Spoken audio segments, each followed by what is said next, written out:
All right, next up we're going to create a kind of a river material that we are going to layer on various kind of surface details such as, oil on top, and then layering some scatter like some twig debris or some leaves and things like that. So we can, explore some kind of cool features that we have available to us that, get a little bit overlooked that I think is great to kind of know about if you haven't had any experience using it.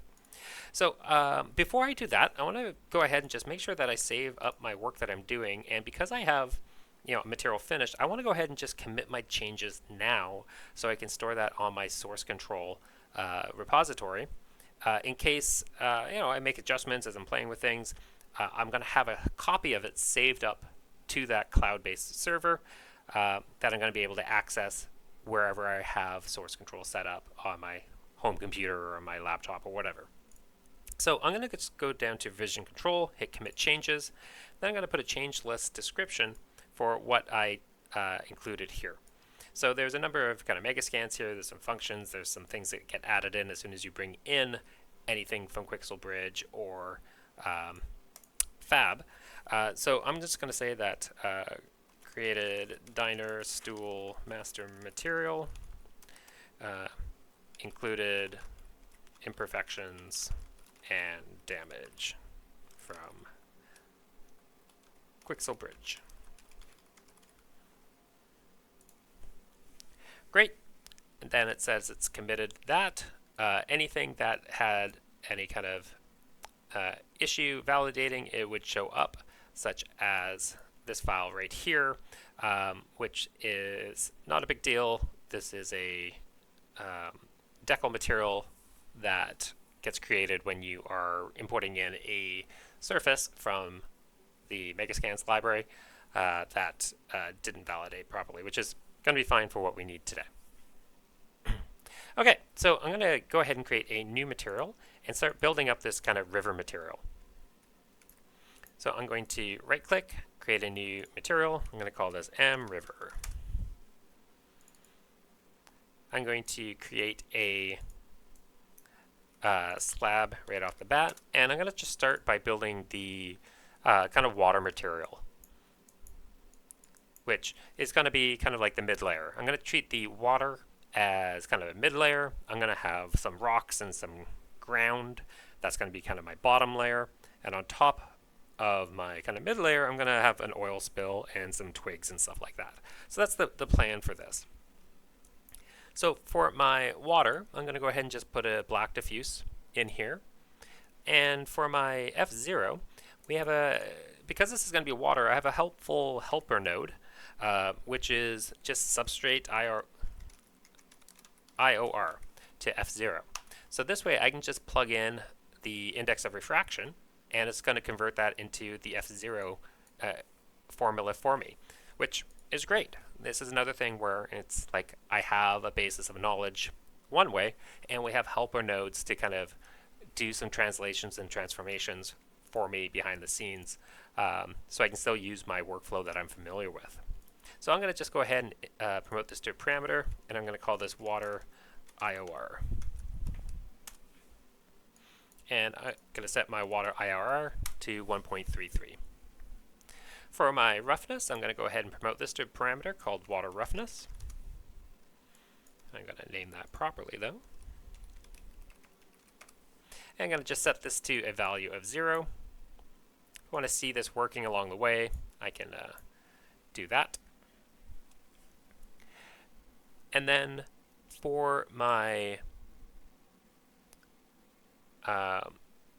for my water, I'm going to go ahead and just use some normal maps that are going to exist, and I can either create my own kind of like water normal maps, and that's probably the best thing to do, but we do actually have some normal maps that we can use in a pinch that come shipped in with Unreal by default. So by default, it's not going to show me all the textures and files and things that exist within the kind of build that we install.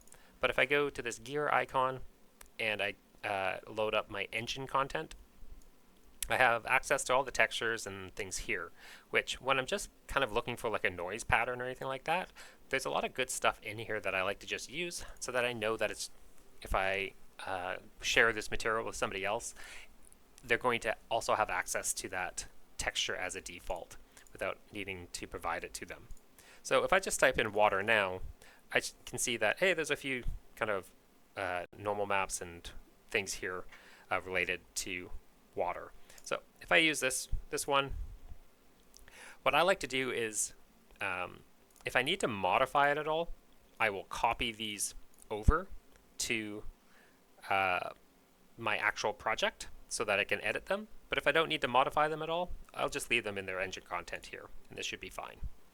So I'll use this as my kind of water normal, and because this is going to be kind of tiling, or because I want this to be water in a river, I want this to kind of have some movement to it. So I'm just going to add a simple panner to this. So I'll add a panner node to be able to adjust the coordinates of the texture file here. For my speed, I have an X and a Y, so I'm just going to load in a 2 constant here and promote this to a parameter. And this is just simply going to be water speed. And I can change the value of the first 2 channels here to adjust the X and the Y that's going to be expected within these 2 properties here. So if I just set this to say 0.2 and the green channel, I should be able to see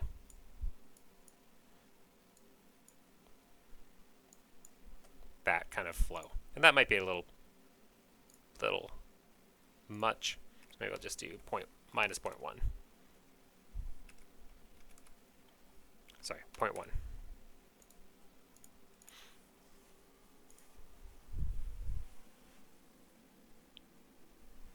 Cool. So I have this, and I like to adjust the intensity of it, but for this one, I'm going to actually just use a material function called normal strength world space to be able to affect kind of the normal depth on this. And I'm going to just set this to be a value of, this is my water strength. And I'll set this to 1. And then I'm just going to, once again, add a 1 minus node here.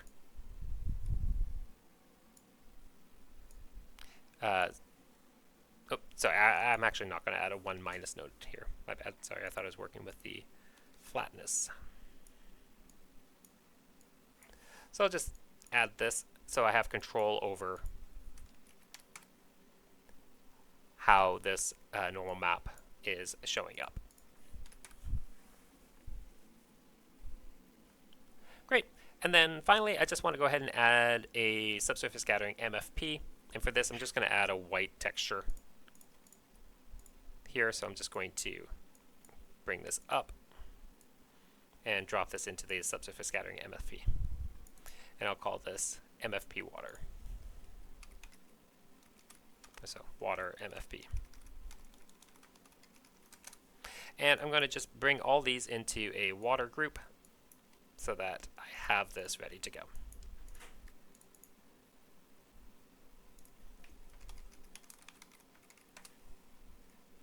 So get that, get this.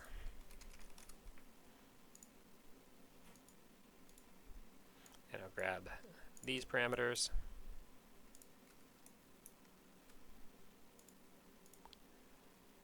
Cool. So I have a stream kind of going on here. And I want to be able to see kind of the layer that's going to be underneath it. So I don't think a kind of material sphere is going to be great for this. So I'm simply going to create a plane. And I like to just create one using the modeling tool here, using the rectangle. And I'll create a 2-meter plane. And I'm going to go ahead and just add some subdivisions on here. And I will have this spawn at the origin. So I accept this, and now I have a 2-meter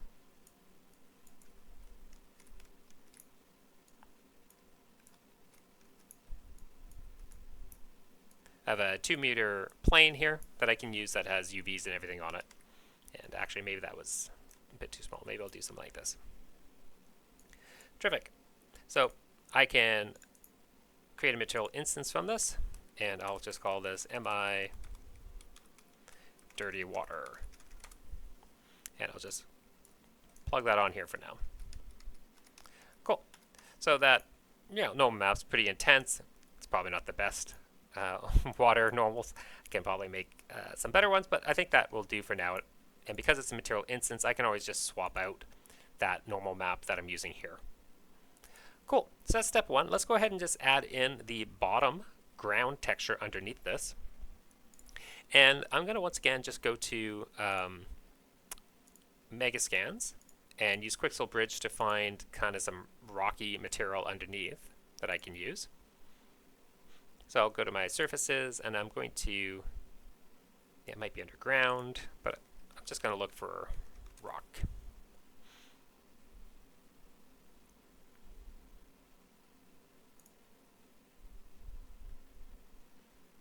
Just give this a second to load. And what I'm looking for here, I'm not so much concerned about like the color of it or anything like that. I kind of just want to find like interesting height and stuff kind of going on. So anything that is going to have chunks of rock and stuff in there, that's kind of what I'm looking for here. So this one looks like it has an interesting height variation for some large pieces. So I'm going to just grab the high quality of this and go download this, and then I'm going to go ahead and add this to my scene. And the reason why I chose the high quality is because the medium quality doesn't always include a height map with it. And so the high quality, which is the 4K maps, is usually required to download in order to get that height map. The height map can also sometimes be found in an ORDP map, which is the ambient occlusion, roughness, and displacement all packed into a single map. There we go. So as soon as I download that, I want to take a look to see what I have. And it looks like I have a diffuse map, I have a normal map, and I have this ORDP map. So this is the ambient occlusion, it looks like. This is the roughness, and this looks like the height map right here. Cool, and we can be using this height map for a number of different ways. We can adjust kind of the thickness of our layers using this as well. Terrific. So I'm going to comment all of this, and I'm going to add a named reroute node right at the end of here too, called water.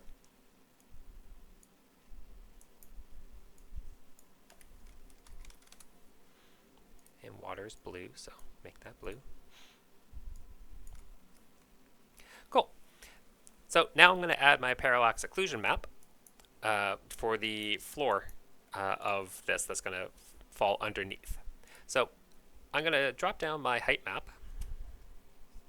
So I'll grab my Megascan surfaces, my rocky ground. So I'll grab my height map, which is found, again,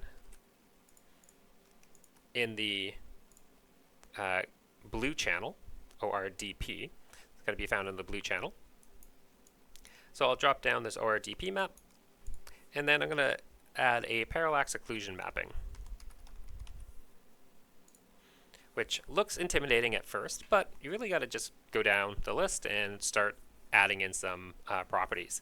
Some of these things you can just aren't required, but this is going to give us the illusion that we are going to have some depth to our floor of this river, depending on which angle we're looking at it. So I'm going to plug in the height map into here. And first I need to, you can see here it's looking for a texture 2D, and this is a texture sample. So I need to convert this into a texture object. Sorry, not a texture object, my bad. Oh, sorry, yeah, a texture object, but I'm going to convert this into a parameter as well. So I'm going to convert this into a texture object parameter. And I'm going to call this POM height map. And then I can plug this into my height map texture.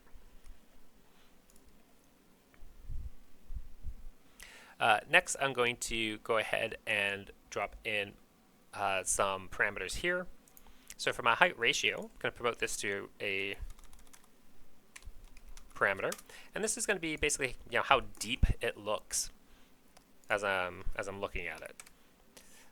The minimum and maximum steps, these are going to, the way that parallax occlusion works is it kind of just adds kind of like layers of kind of the surface, almost like feathering it, and this is how many of those kind of layers it's going to place in between it, and this is how it kind of achieves the parallax occlusion kind of effect, is with these kind of different layers all set there. So this is saying how many steps it can take there. I'm going to also add in some UVs for my texture coordinates, so I'll just plug my UVs in here. And then for my height map channel, this is saying, hey, I have my object, texture object here, but it could be in the any of these channels. What channel is the height map actually in? So this is where I can say, okay, my height map is actually in the blue channel, right? So I place down a 4 node here, so hold down 4, left click, then I can choose red, green, blue, or alpha channel for what channel the height map should be read from. Cool. So that's great. So now I can start loading in some of this stuff into a new slab, and this is going to be affecting the angle at which I view my base color, my normal map, my roughness map. It's going to be affecting all these things. So I'm going to just drop down these maps here. So I got my normal map, I got my diffuse map, and just like before, I can add in any of these controls that I think I might need, such as color nodes, brightness nodes, tint, and all that.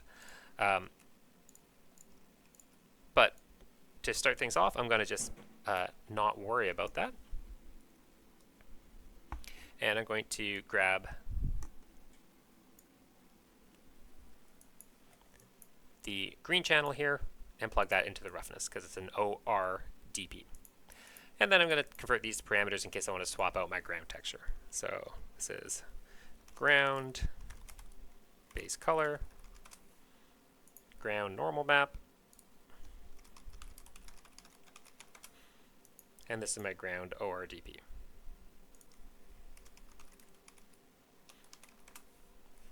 Awesome.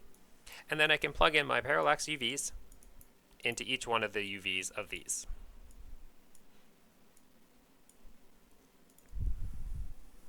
I'm going to take all these maps here.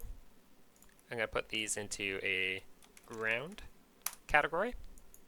And I'll grab all of these as well and throw those into the ground. Oops, throw those into the ground. Awesome. So I have my water layer that I want to be on top, and then I have my ground layer underneath that is doing some parallax occlusion mapping as well. So now I want to kind of combine these together, and I'm going to do that using a vertical operator, substrate vertical.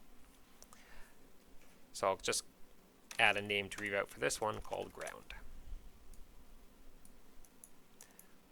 Cool. So I'm going to add a vertical layer here. And I'm going to put my water layer on top. I'm going to put my ground layer on the bottom. And with a vertical layer, the thickness is going to be consistent all the way across, right?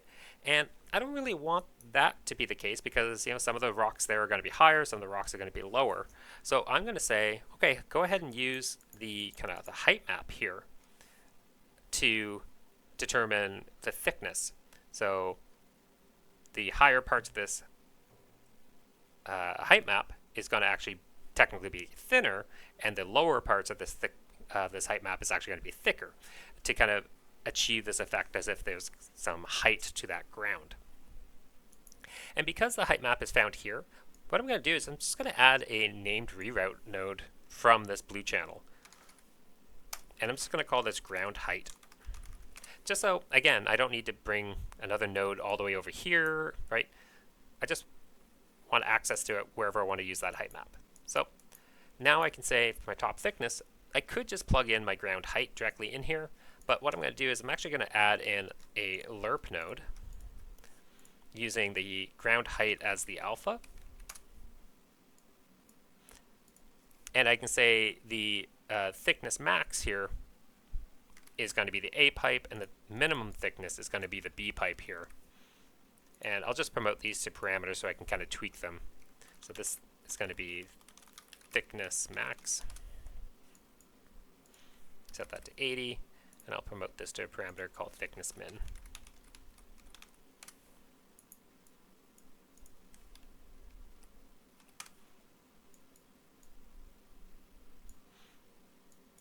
And I'll plug this as the thickness. So instead of it being like one straight even thickness across, it's actually going to read that height map to determine what areas should be thicker, what areas should be thinner. And then I'm going to plug the result of this into my front material here. So let's take this and apply it to our river here and see what we have kind of going for us. Let me just check one thing.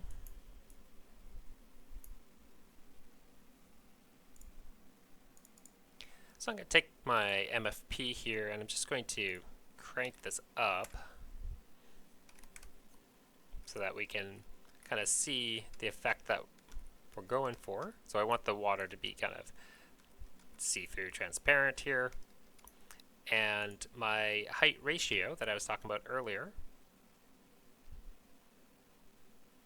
on my parallax occlusion mapping here, my height ratio, this is the thing that's going to kind of push it to make it look like, you know, the ground is further down versus if it's closer towards the surface of the water here. Right? So this is an interesting kind of effect that we can get. So we can have shallow streams, kind of larger streams, and once we start adding in things such as, you know, adjusting kind of the kind of thickness of our top water layer, we can get some kind of effects here that are going to make it look like some of the rocks are going to be closer to the top of the surface than some of the other rocks that are going to be kind of a bit deeper. So I'm going to just add maybe just a tinge of color into this, maybe just kind of dirty it up just a little bit. Something like that. Cool. So this is a kind of the start to our river. And what I'd like to do now is I'd like to just kind of add in another kind of layer on top of this to kind of add in some kind of oil effects to it. As I'm looking at this now, though, I'm kind of seeing like, yes, there is some parallax occlusion mapping happening, but a trick that I was taught recently to kind of add even more, because this does look like a surface layering on top of another layer underneath. I'm not really getting refractions kind of at these points. One thing that I can do with my parallax occlusion map is just add in the water normal to adjust kind of the occlusion as the kind of water is tiling across it. So if I come back to my river master material here, I'm going to just store out a named reroute node of my water normal.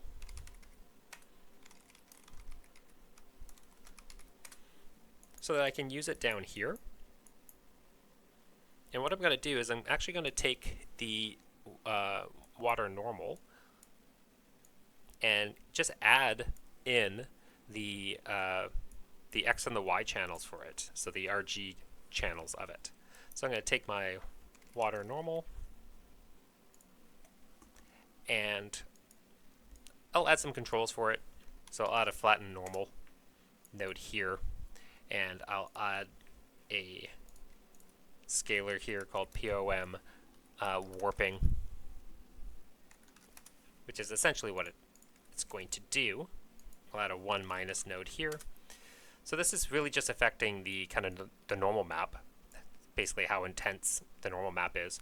But all I'm interested in is what's happening in the red and the green channel. So I'm just going to add a component mask here and just map it to the red and the green. I'm going to add in this normal map to this parallax occlusion. So wherever there's kind of this normal map showing up, it's going to apply a parallax occlusion to it. It's not going to do it across everything, just where kind of the extreme parts are. And I can just do this by simply adding an add node to this and adding in the normal to my parallax occlusion. So if I save this and take a look to see what's happening now, I'm going to just slow this down a little bit and reduce that intensity as well.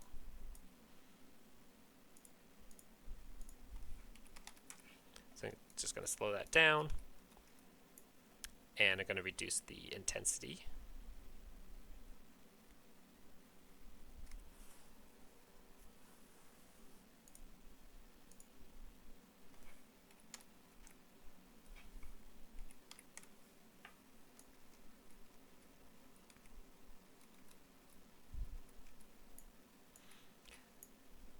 Do this even more.